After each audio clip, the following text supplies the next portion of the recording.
total peut se glorifier, en tout cas, de plusieurs réalisations en moins de 2 ans d'existence.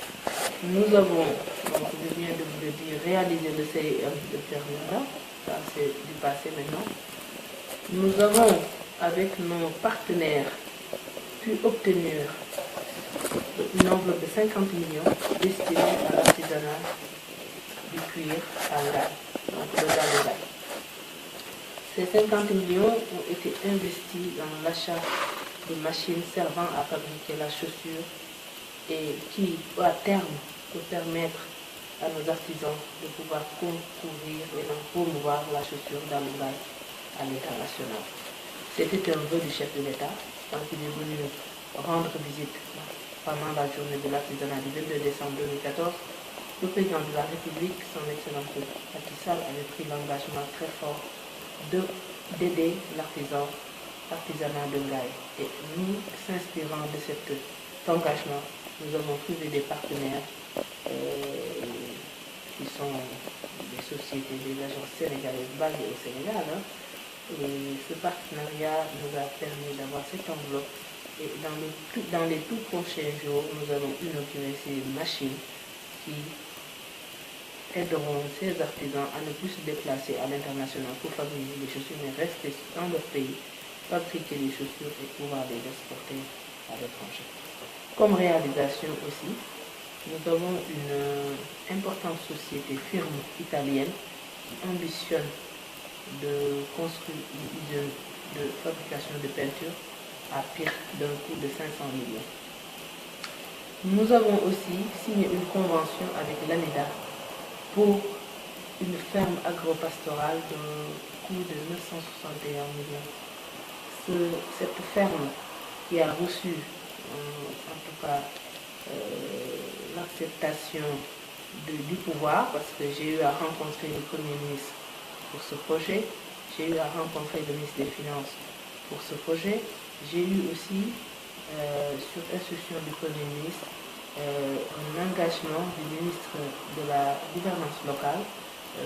Abdoulaye Diouf Sarr, qui va mettre une lettre de garantie à notre disposition, parce que 1 milliard environ, à raison de 200 millions par an, sur 5 ans, cette lettre de garantie servira à, en tout cas, mettre à l'aise ces investisseurs mauritaniens qui viendront ouvrir une ferme dont le périmètre qui va l'accueillir est déjà disponible, périmètre de 75 hectares.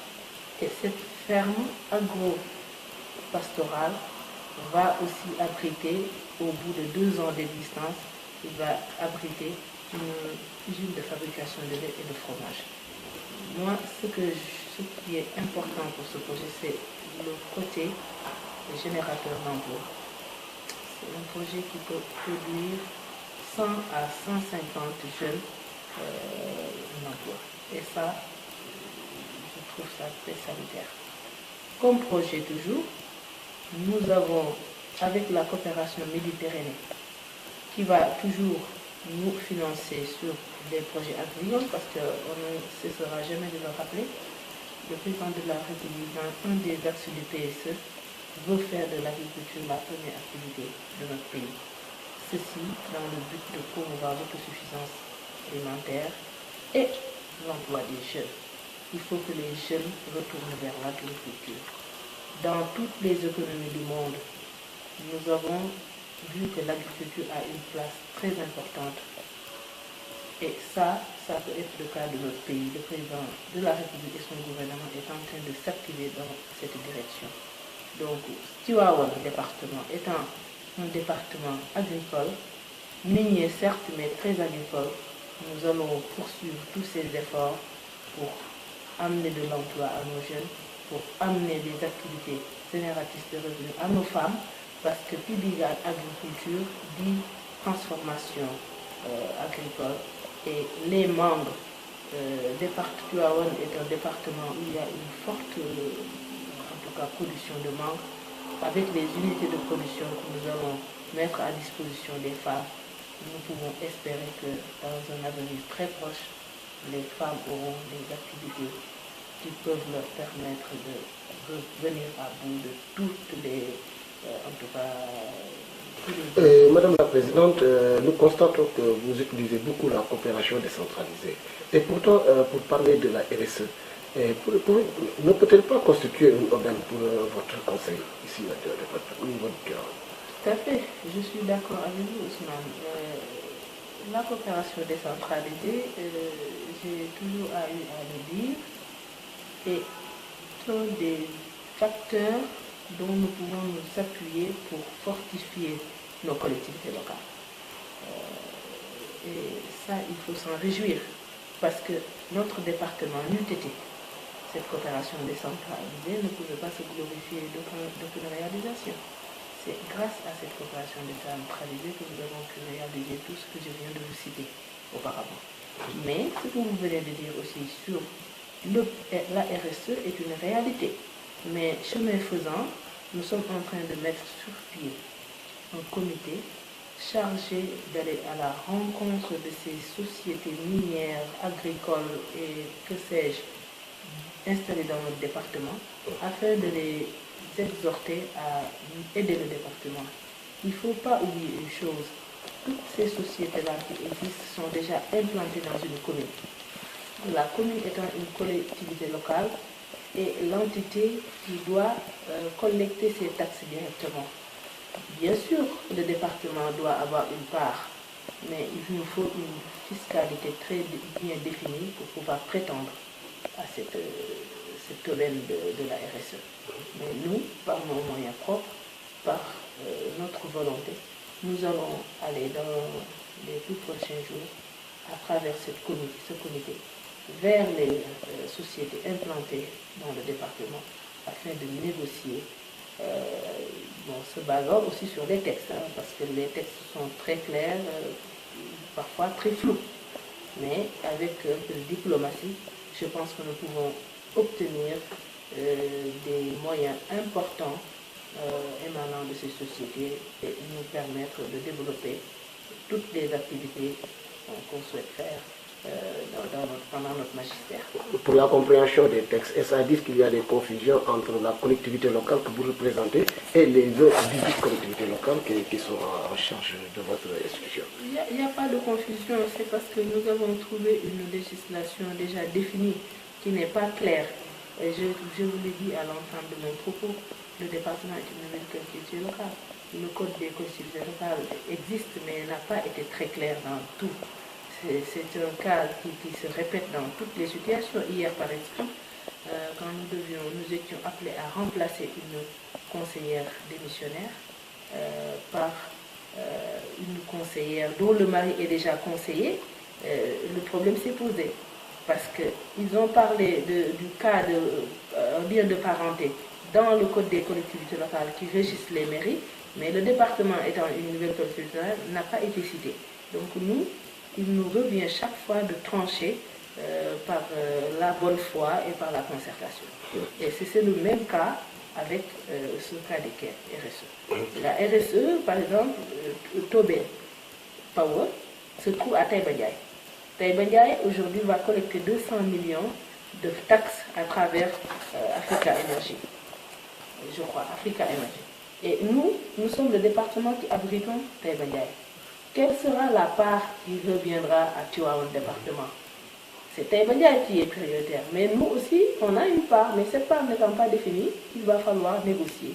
De facto, avoir donc des interlocuteurs qui vont peut-être comprendre que Tivaouane est un département sans territoire, mais cela ne veut pas dire que sans droit. Voilà ce que j'entends par ces textes. Et il faut l'interpréter de la manière la plus audacieuse possible. Pour clôturer avec les réalisations, il y a en tout cas des projets en vue dans le court terme, court ou moyen terme. Tout à fait. J'ai parlé en premier lieu de l'éducation, qui est une de nos priorités.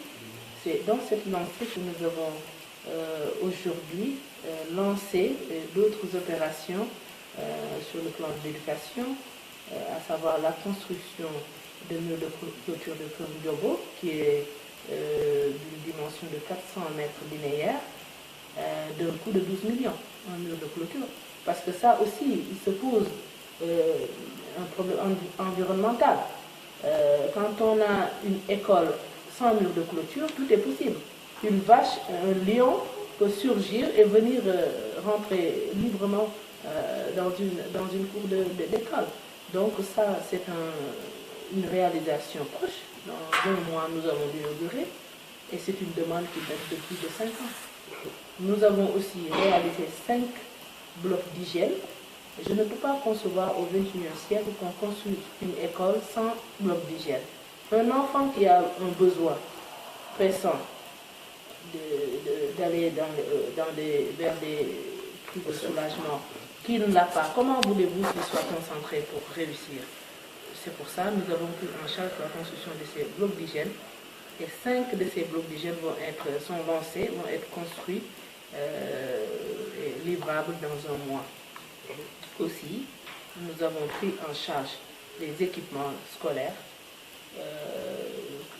à Taïba Ndiaye, qui en avait fait la demande, le lycée de Taïba Ndiaye, à Darou Khoudoss et à Gagnouf, à Koul et à Pire. Donc en gros, 54 millions ont été investis dans le domaine de l'éducation cette année par le département. Et ça, si ce n'est pas des efforts, je me demande qu'est-ce que c'est. Nous allons continuer parce que c'est très peu pour moi, mais les moyens dont nous disposions, nous étions une coopération qui est venue nous prendre en charge la construction d'un CEM, on serait peut-être juste à mesure de faire quelques bribes de réalisation. Mais aujourd'hui, on peut se réjouir de dire que nous au moins, nous avons commencé. Et pourquoi il faut commencer? Hier, quand le ministre de l'Éducation nationale est venu à l'inauguration de Cœur Maria, sachant que nous avons commencé, il a pris l'engagement ferme et soutenu. Devant moi, il a appelé le directeur des constructions, lui a donné mes coordonnées pour lui demander, dans les 3 mois qui suivent, qu'il réalise complètement le CM en mettant un mur de clôture, en mettant un bloc administratif, en mettant 2 salles équipées. Et ça, si on arrive à inaugurer le complément de cet établissement, on peut dire que Tivaouane aujourd'hui peut se réjouir d'avoir un département qui a pris la mesure, en tout cas le sens de ce que c'est la décentralisation. Parce que pourquoi la décentralisation? Le président de la République a senti, après avoir sillonné le pays, avant de prendre le pays, de prendre les rênes du pays, qu'il y avait une inégalité qui s'est installée, que tout se passait à Dakar et ses environs et que les coins reculés, les territoires étaient laissés en rade. Et c'est ça qui a poussé le président à créer cette réforme, initier cette réforme ambitieuse qui est dans sa phase, en tout cas initiative. Mais, comme on le dit, il faut commencer. Quand nous arrivons à impulser, par exemple, pousser l'éducation avec le pays,